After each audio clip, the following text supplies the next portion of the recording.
Hey, this is Tony with Salt Strong, and in this video we're going to talk about when you should rig your shrimp through the head versus the tail and vice versa. You know, rigging shrimp in the head or the tail, those are going to be the two main ways to rig a live shrimp. You never want to rig it through the middle of the body because it's going to make for an unnatural presentation and your shrimp will pretty much just sit on the bottom, you know, flat, or it will helicopter and spin in the current. So when it comes to rigging shrimp, when rigging them through the head, this is going to be more ideal if you're fishing in current and or if you're fishing a live shrimp underneath a float. Now, the reason behind rigging them in the head in current is because you want that shrimp to be pulled forward with the current. You are typically going to position yourself up current from wherever you're trying to get that shrimp to. If you're going to free line it, you're going to hook that shrimp in the head, and then your line is pretty much going to catch the current, and then that shrimp is going to be pulled forward with the current.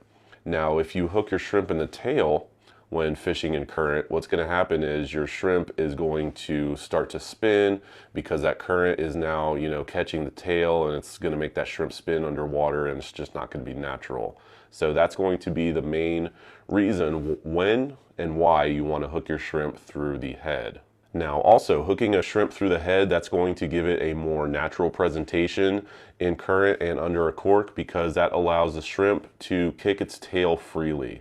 And that's its natural, you know, way of getting away from a predator, is they kick their tail and then they dart backwards. So you want to be able to basically let that happen. So by hooking a shrimp in the head, that's going to allow that shrimp to kick its tail and act natural. Now, as far as rigging the shrimp through the head, there are really two ways to do so. One way is you can rig the shrimp, you know, with the hook going cross, basically going across the head, or you can go up underneath and then out through the top. What you want to make sure of when you're rigging a shrimp through the head is that you avoid the two organs. You're going to see sort of a dark spot towards the rear or the back of the head, and then you're going to see sort of a dark spot closer to the eyes. You want to get that hook right in between those two dark spots where it's clear, so you don't kill your shrimp. Now, when you hook it crossways, you're just going to go through the side of the head in between those two organs, and then out through the other side, and just like so. Now, this is going to keep your shrimp alive much longer than it would if you hook your shrimp underneath through the bottom of the head. So when you hook the shrimp underneath through the bottom, you're just going to go underneath the bottom of the head, again up through between those two dark spots and just behind the horn.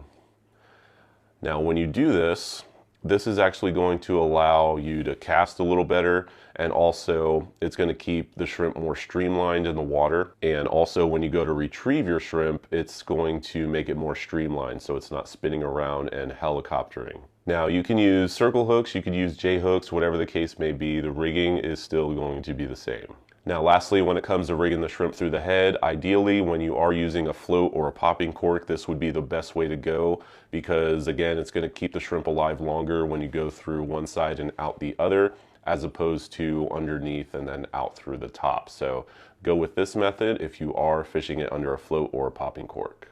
Now, as far as rigging a shrimp through the tail, there's really going to be four situations where this is going to be more ideal. Number one being if you're fishing with no current, you know, maybe you're fishing slack tide, or you're just in an area where there's really no tidal flow or no current. That's going to be more ideal to hook a shrimp through the tail, because that allows the shrimp to swim naturally. So it can swim on its own because it doesn't have the water moving the shrimp. Also, if you're drifting with the current, so the current really isn't taking your shrimp. The shrimp is kind of just drifting with you, with the current. Rigging them through the tail can be ideal as well. And then the last two reasons why I would hook a shrimp through the tail is if I'm sight casting to a fish. You know, I see a fish cruising on the shoreline and I want to make a cast to it. Hooking the shrimp through the tail is going to make it more streamlined for casting, because the head of the shrimp is heavier. So when you have the head of the shrimp leading that cast, it's going to cast much better than if you have the shrimp hooked through the head. So sight fishing, hook through the tail. Also, if you're trying to increase your casting distance, especially when you're fishing in an area with no current and you need that shrimp to swim on its own, hooking it through the tail is going to be more ideal. And as far as hooking it through the tail, it's going to be very similar to how you rig the shrimp through the head. You can either go crossways, out one side of the tail and through the other, or you can go up underneath the tail and then out through the top. Also, you can go through the top of the tail and then out through the bottom. Now, another trick or tip when rigging a shrimp through the tail is to actually pinch the tail section off. Pinch the very end of the tail, the fan. You could pinch a couple segments up if you want to, but what that does is it helps release a little bit more scent, and it actually doesn't kill the shrimp. Over time the shrimp will die, but it doesn't kill the shrimp. The shrimp will still be alive and active. And I prefer to pinch the tail off specifically when I'm sight casting to fish, or I'm casting into a school of black drum or redfish. That scent definitely helps draw them in to the bait. And same premise, most often I will hook the shrimp like so. When it doesn't have a tail on it, I'll go up through the soft part of the bait and then out through the shell. You can do that. Or another thing that I like to do, especially if I'm trying to get a nice long cast, is to actually use a jig head instead. That adds weight, adds casting distance, and helps get that bait down to the bottom more quickly, especially for those fish that are feeding off the bottom, such as redfish and black drum.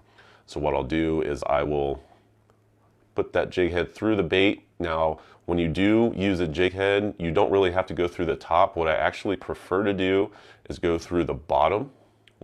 As far as the hook point goes, when the hook point comes out, I like to go through the bottom, because this allows me to thread that hook through the shrimp easier. So I can get that shank of the hook pretty much all the way into that shrimp like so.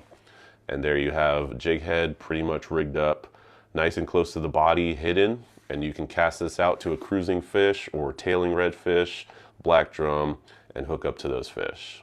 So hopefully these tips can help you out when it comes to rigging up shrimp as to when you should rig them up through the tail versus the head. Again, presentation is going to be key depending on how you're fishing the shrimp. If there's current, if you're sight fishing to fish or anything like that, that's going to help you determine which way to rig them up. And presentation is key. If you cast out a shrimp and it just doesn't look natural, or it's spinning around, it's getting your line tangled up, you're going to reduce your chances of catching fish. Now, I know I didn't use a live shrimp as a demonstration here. This is actually an artificial shrimp. This is made by Chase Baits USA. We actually do sell these on our shop page at fishstrong.com. You can check them out there. And if you are one of our insider members, keep in mind you do get up to 20% off all tackle and gear on the shop page. So be sure to take advantage of that. And then lastly, if you're having trouble catching fish consistently, you're always going out and getting skunked, I highly recommend checking out our